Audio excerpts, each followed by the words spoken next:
Up. 2. Ikaw lang. Guide lang ako. Up. 3. Angat mo, Mi. Sige, go up. 4.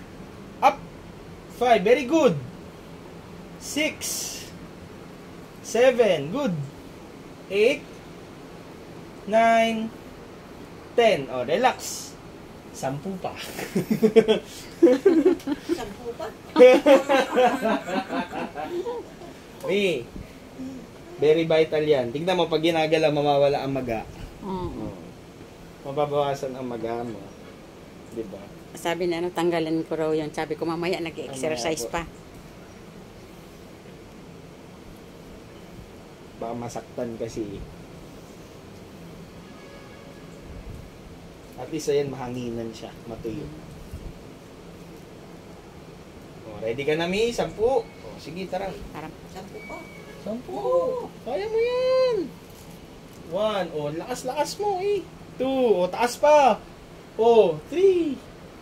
4. Kaya eh. 5. Up. 6. 7. Up, Mi. 8. Ikaw na lang yan, no? 9. Isa pa. 10. Basic. Ito isa. Inhale-exhale kami. Lalagay ako dito ng angat mo, Mi. 1, 2, 3. Up. Sige, up. Okay. Ang gagawin mo naman sa exercise na ito, Mi, ito man pwede niyo pong gawin everyday. So, ang gagawin mo lang, Mi, try to push down yung pillow. So, bibilang ka ng 7, 10 beses natin gagawin. Okay? Ito na isa sa pinakamahirap na exercise ngayon. Didiin naman lang yung unan. Okay? Go! 1, 2, bilang kami, 7 seconds, habang dinidiin mo siya. Tapos, pagkatas ng 7, relax. Okay, so, baba ko, ito yung tuhod, ipit ko, bilang ko, 1, 2, 3, 4, 5, 6, 7, relax, that's 1. 10 beses. Okay? Natin, Mi.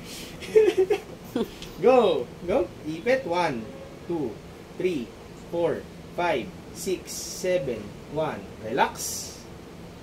Okay? Go! 1, 2, 3, 4, 5, 6, 7, relax.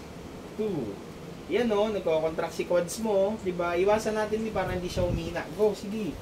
1, 2, 3, 4, 5, 6, 7, 3, mami, very good. Go. 1, 2, 3, 4, 5, 6, 7, 4. Go, yan o, lumilito pag nagagalaw.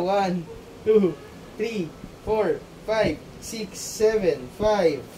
Go.